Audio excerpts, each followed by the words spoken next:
Saya sampaikan kepada kalian, sampai kiamat kalian ingin menghancurkan Ba'alawi, ingin menghancurkan para habaib. Demi Allah, kami para habaib, semakin kalian gempa, kami bagaikan besi yang akan semakin panas dan menjadi pedang. Tapi kalau sampai Prabowo dan pemerintahnya engkau mengeluarkan kebijakan-kebijakan yang menyengsarakan rakyat, yang memiskinkan rakyat dan menguntungkan asing, maka akan saya lawan kalian sampai titik darah penghabisan. Allahu Akbar. Allahu Akbar. Rusak, maka yang dipimpin pun akan ikut rusak. Kalau kau tidak sholat rusak sebagai pemimpin ibadah, sholatmu rusak, sholatmu gak sempurna, sholatmu bolong-bolong, sholatmu hancur, maka seluruh amal ibadah yang lain bakal rusak, bakal hancur dan tidak diterima oleh Allah Subhanahu wa Ta'ala. Makanya perhatikan kau punya sholat, perbaiki kau punya sholat, didik kau punya anak-anak.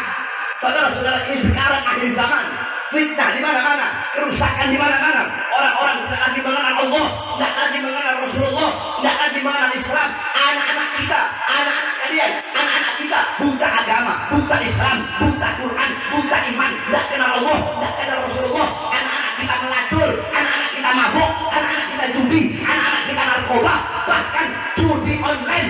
Bukan hanya di masyarakat yang berada di kota-kota besar, masyarakat di desa-desa, bahkan semua ustadznya, kiainya, habibnya, ada aparat-aparatnya, polisinya, tentaranya, anak-anak mudanya, orang tuanya, semua kecanduan judi online.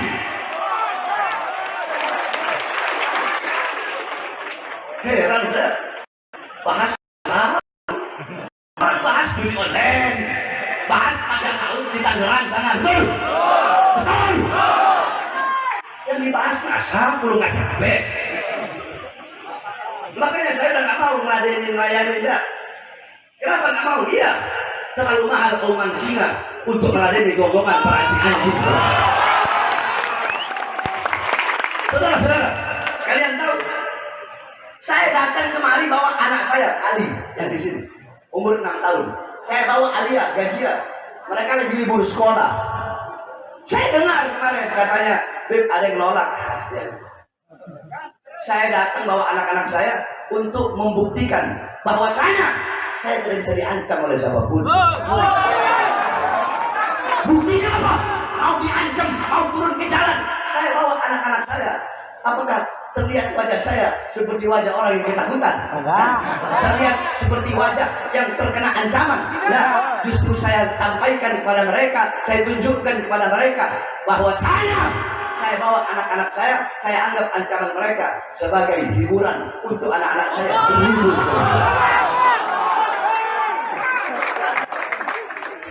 Bahkan saya tidur nyenyak. Loh, Habib kok bisa tidur nyenyak? Ditolak ini tapi tidur nyenyak. Iya, saya tidur nyenyak. Kenapa? Karena 1 juta teriakan domba tidak akan mengganggu tidurnya seekor singa, saudara. Jangan ajarkan saya tentang provokasi, jangan. Kalian bilang saya provokasi. Oke, saya jelaskan sekarang. Saudara-saudara, saya 13 kali masuk penjara. Saya keluar masuk penjara, baru bebas 1 hari, langsung dibawa ke Nusa Kambangan. Bebas dari lapas Gunung Sindur, belum 1 bulan masuk lagi kasus KM50, saudara-saudara. Jadi jangan. Saudara-saudara, saya dibilang provokasi, dibilang pemecah belah. Sekarang saya tanya, Anda masyarakat Malang, jawab yang keras.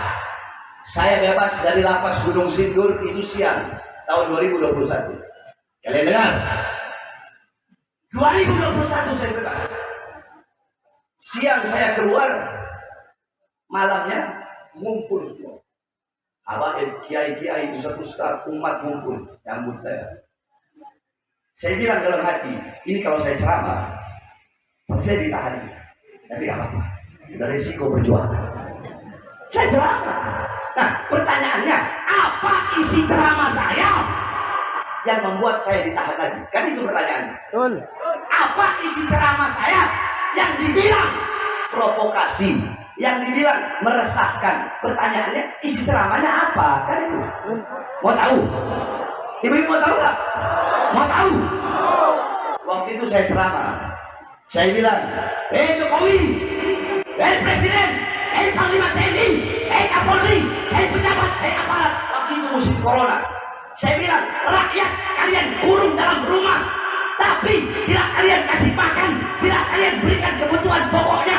Kalian mau bikin hidup rakyat atau mau bikin mati rakyat? Saya tanya, itu provokasi? Jawab, provokasi. Provokasi. Itu meresahkan atau pembelaan? Atau pembelaan? Jawab yang jujur. Kalau provokasi, bilang provokasi. Hah? Siapa yang saya bela? Siapa yang saya bela? Yang kedua, saya bilang, hei para pejabat, hei para aparat, berapa banyak warung-warung kecil, warung-warung Sunda, warung-warung Betawi, warung-warung Batak, warung-warung Jawa kalian tutup di masa corona, tapi perusahaan-perusahaan besar, perusahaan-perusahaan asing tetap buka di masa corona. Itu provokasi? Meresahkan? Terus apa? Apa? Apa? Siapa yang saya bela? Siapa yang saya bela? Yang ketiga saya bilang, hei pejabat, hei aparat, hei para pemangku-pemangku kekuasaan, hei para anggota-anggota dewan. Berapa banyak pemuda-pemuda yang pengangguran di masa corona? Pemuda-pemudi banyak yang pengangguran, tetapi tenaga kerja dari asing terus kalian kirim dari Cina ke daerah Polewali, apa ke daerah Morowali. Padahal lagi musim-musim corona, pengangguran banyak, tapi tenaga kerja kalian kirim dari Cina. Itu provokasi? Provokasi? Meresahkan? Terus apa? Apa? Apa? Setelah selesai saya ceramah, besok malamnya saya dibawa lagi, langsung ke Nusa Kambangan.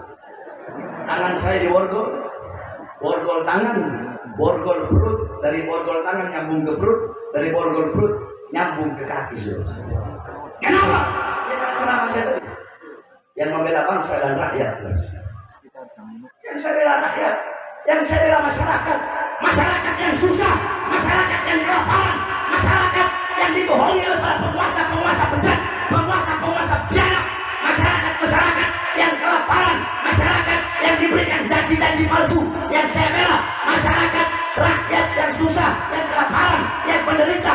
Oleh karenanya, bagi saya, untuk bangsa, untuk rakyat, untuk NKRI, untuk Indonesia, untuk merah putih, jangan kami penjara. Nyawa saya, jiwa saya, darah saya, murah harganya, tumpah untuk bangsa dan rakyat Indonesia, saudara. Kalian apa yang sudah kalian bikin buat bangsa dan rakyat ini? Jadi jangan ajari saya tentang provokasi. Saya tanya, ceramah saya barusan ini, pada 5 menit. Sahabat Isra Mi'raj tadi, ilmu apa bukan? Ilmu apa bukan? Jadi jangan. Makanya kalau melihat isi ceramah saya, itu lihat yang penuh. Jangan hanya melihat dengan mata hasut, dengan mata iri, dengan mata dengki, dengan mata kebencian. Saya sampaikan kepada kalian, sampai kiamat kalian ingin menghancurkan Ba'alawi, ingin menghancurkan para habaib. Demi Allah, kami para habaib, semakin kalian gempa, kami bagaikan besi yang akan semakin panas dan menjadi pedang yang terus.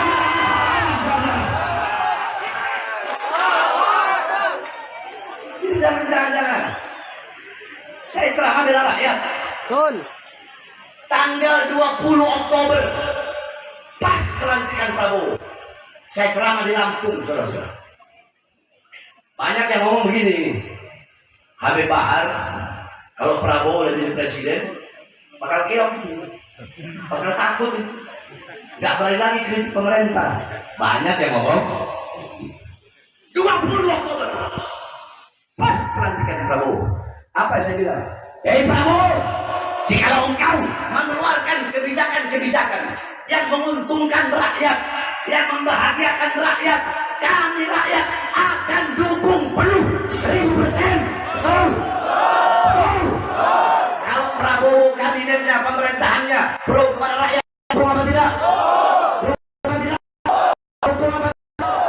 Wajib kita sebagai rakyat untuk mendukung, membantu program-program pemerintah yang menguntungkan rakyat. Tapi ada belakang dulu. Tapi kalau sampai Prabowo dan pemerintahnya engkau mengeluarkan kebijakan-kebijakan yang menyengsarakan rakyat, yang memiskinkan rakyat dan menguntungkan asing, maka akan saya lawan kalian sampai titik darah penghabisan. Allahu Akbar. Allahu Akbar. Indonesia merdeka. Merdeka. Merdeka. Allahu Akbar. NKRI harga mati. Merah putih harga mati. Pancasila harga mati. Allahu Akbar. Jangan kalian mau meragukan nasionalisme saya, jangan. Ayam jangan ngajarin ayam. Musola jangan ngajarin masjid. Paham? Jadi saudara-saudara sekalian yang dimuliakan oleh Allah, Pilpres sudah selesai, betul? Pilkada sudah selesai, betul? Kalau ada yang kemarin berantem gara-gara beda pilihan presiden, beda pilihan gubernur, beda pilihan bupati, banyak kan sini? Sekarang saatnya kita bersatu, betul? Tidak ada lagi saling menghina, saling mencaci, saling memaki. Kita sesama umat Islam harus bersatu dengan satu. Kita disatukan dengan apa? Ukhuwah. Kita disatukan dengan ukhuwah Islamiyah. Adapun yang di luar Islam, yang Kristen, yang Buddha, yang Hindu, yang Katolik, walaupun bukan saudara seagama, tapi mereka adalah saudara kita, ukhuwah wataniyah, saudara kita sesama bangsa, satu bendera, satu tanah air, satu NKRI, dan satu merah putih. Jadi dahulukan bersatu. Nah terus di mana dibilangnya saya pemecah belah, goblok? Hah? Para ustadz dan kiai bersama para habaib harus bersatu.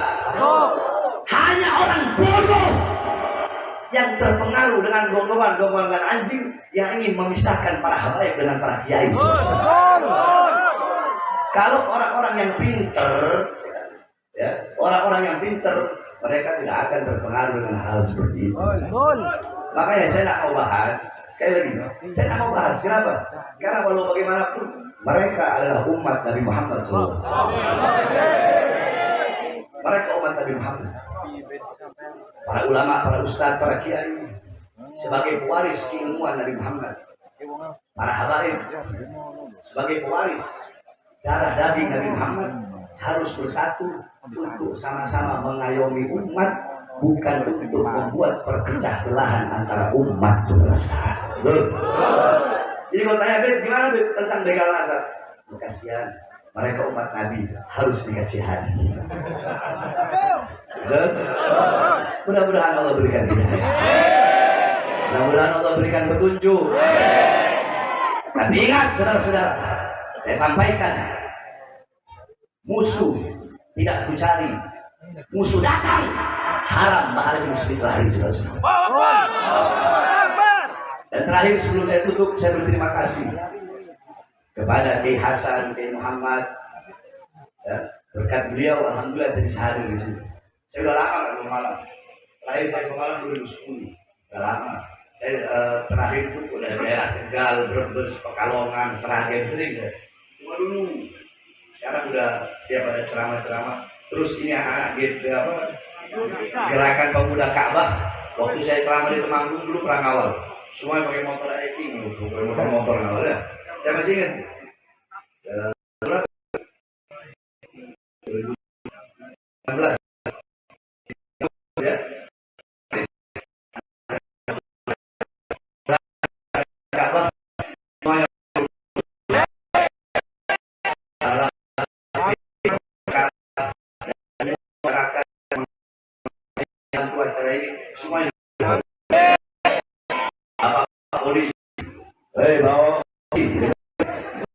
bapak polisi, bapak tentara yang mengamankan ini acara, mudah-mudahan diberikan keberkahan oleh Allah. Mudah-mudahan Allah permudah urusan dunia akhirat kita semua. Tidak kita keluar dari ini majelis kecuali Allah ampuni dosa-dosa kita yang telah lalu dan yang akan datang, yang tampak dan yang tidak tampak, yang besar yang kecil, semuanya Allah ampuni dosa-dosa kita berkat Nabi Muhammad SAW. Bismillah, Bismillah, Bismillah. Babuna tabarak hidahuna, yasin safuna, kaf ha ya ain sad kifayatuna, hamim ain sin kaf himayatuna, fasayakfikahumullah.